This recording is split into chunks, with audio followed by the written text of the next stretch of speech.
सामने बड़ी खबर।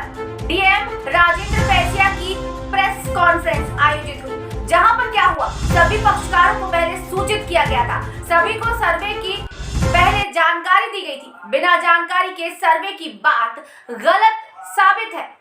कोर्ट ऑर्डर के बारे में बताया गया था, सब कुछ हुआ था। बार बार सर्वे में बाधा डालने की कोशिश की गई है। जी हां, बड़ी खबर। सर्वे को लेकर भ्रामक खबरें फैलाई गई। डीएम ने ये बात कही। सुबह पीसी कर ली थी, इसलिए शाम को पीसी की आवश्यकता नहीं थी। किंतु अभी जो जामा मस्जिद के सदर जफर अली साहब का एक भ्रामक बयान आया, उसके कारण हमें दोबारा पीसी की आवश्यकता पड़ी। उन्होंने पूरा डिटेलिंग उनके बयान की हो रही है, लेकिन मुख्य बिंदु जिसमें उन्होंने सबको कंफ्यूज किया, और अभी भी उन्होंने हमें कहा कि जब लोगों ने मुझे कहा कि आप प्रशासन और पुलिस से मिले हुए हैं, इसलिए मुझे ये बयान देना पड़ा।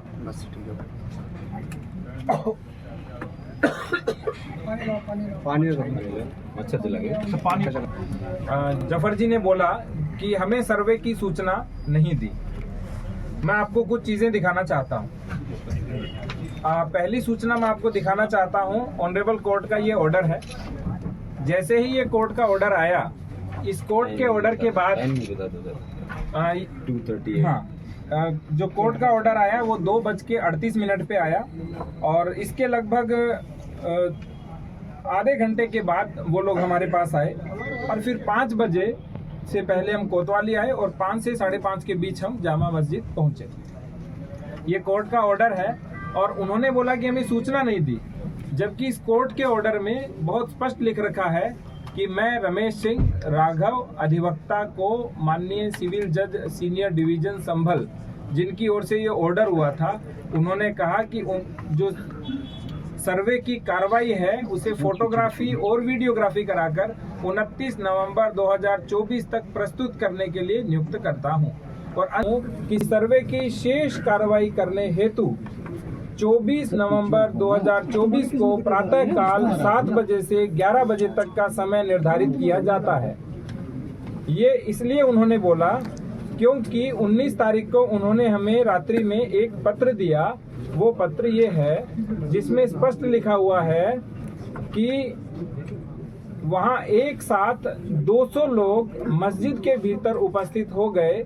सायंकाल का समय था एवं इतने ही व्यक्ति की उपस्थिति में सर्वे का कार्य सुचारू रूप से संपन्न नहीं हो सका। वहां उपस्थित जनप्रतिनिधि एवं अन्य व्यक्तियों द्वारा बार बार सर्वे की प्रक्रिया में अवरोध उत्पन्न किया जा रहा था एवं धमकी दी जा रही थी। अतः भविष्य में पुनः सर्वे की कार्रवाई संपन्न की जाएगी, जिसकी सूचना पृथक से सभी पक्षकारों को उपलब्ध कराई जाएगी, जिससे माननीय न्यायालय का आदेश का अनुपालन हो सके। ये मेरी प्रति थी, और एक कप्तान साहब को इन्होंने प्रति दी थी। इस प्रति के क्रम में ही जो अभी मैंने बोला, 23 तारीख को, जैसे जफर साहब ने बोला हमें सूचना नहीं दी, 23 तारीख को 6:15 पे मेरे द्वारा फोन किया गया, लेकिन उन्होंने कहा मेरा स्वास्थ्य सही नहीं है, इसलिए हमने एसडीएम और सीओ को भेजा कि आप एक कॉपी उनको रिसीव कराइए। इससे पहले एडवोकेट कमिश्नर हमारे पास आए और उन्होंने हमें कहा कि मैं जाना चाहता हूं, तो हमने कहा पहले आप कॉपी रिसीव कराइए। तो उन्होंने कहा कि जो कॉपी है वो आप अपने माध्यम से रिसीव करा दीजिए। तो हमने अपने माध्यम से रिसीव करा करके सूचना दी। तो जो पहली बात जो भ्रामक रूप से कह रहे थे हमें सूचना नहीं दी, और इसी के साथ दूसरी बात भी थी। उन्होंने कहा कि दूसरी बार जो ऑर्डर था वो डीएम के आदेश से हुआ, जबकि स्पष्ट रूप से एडवोकेट कमिश्नर साहब का ये तीसरा आदेश था, जिसमें उन्होंने कहा पहला आदेश 19 को किया, फिर 19 को रात को किया कि भविष्य में दोबारा करेंगे, और तीसरा 23 तारीख को किया, जिसमें स्पष्ट लिखा हुआ है कि 24 को सुबह 7 से 11 के बीच सर्वे किया जाएगा। और यही कॉपी अगले दिन सुबह जो उन्होंने कहा कि मेरे से छीन ली गई, वो कॉपी ये है, उनसे छीनी नहीं गई। ये देखिए, उन्होंने स्वयं इसके ऊपर 24 को हस्ताक्षर किए हैं।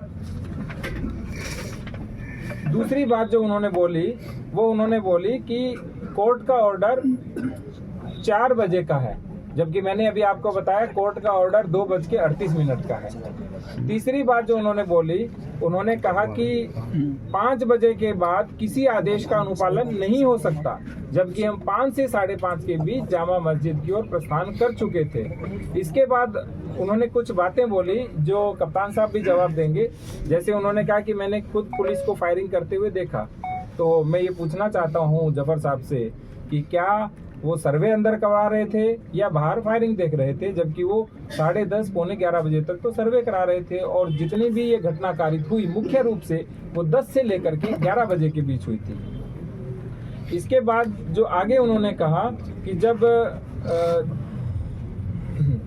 उन्होंने जफर साहब ने कहा कि पुलिस असली हथियार चला रही थी अपने। फिर दोबारा उन्होंने कहा पुलिस तमंचे चला रही थी।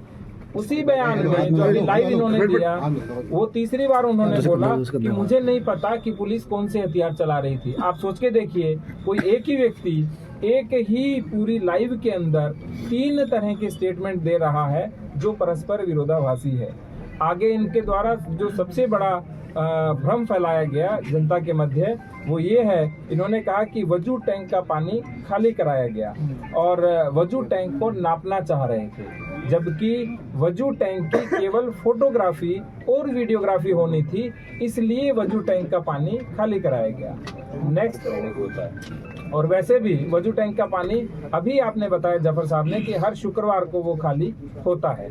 आगे जफर साहब ने बोला कि लोगों में यह भ्रम फैला कि मस्जिद में खुदाई हो रही है, जबकि किसी प्रकार का कोई भ्रम नहीं था। आप सोच के देखिए, खुदाई में मिट्टी निकलती है, खुदाई में पानी नहीं निकलता। और जो नाली वो बता रहे थे जिसमें लोगों ने देखा, उस नाली में पानी रेगुलर बहता है। ऐसा नहीं है कि जो नीचे की नाली है उसमें पानी एक ही दिन बहा था, जिस दिन वजू के टैंक का पानी निकला था, वो निरंतर बहता रहता है। इसके बाद इन्होंने बोला कि वहाँ नाप तोल की गई, जबकि वहाँ किसी प्रकार की नाप तोल नहीं की गई। जब फोटोग्राफी वीडियोग्राफी करने वाले थे तो उन्होंने पुनः वजू के टैंक में पानी भर दिया, जिससे फोटोग्राफी वीडियोग्राफी केवल सूक्ष्म हुई, पूर्ण रूप से वो यानी उनको जितनी चाहिए थी उतनी हो गई, लेकिन वो चाहते थे थोड़ी और वीडियोग्राफी करें, लेकिन उसमें पुनः पानी भरने लग गया। इसके बाद उन्होंने कहा कि जितना भी जिलाधिकारी के द्वारा जो सर्वे की अनुमति दी गई थी वो गलत है।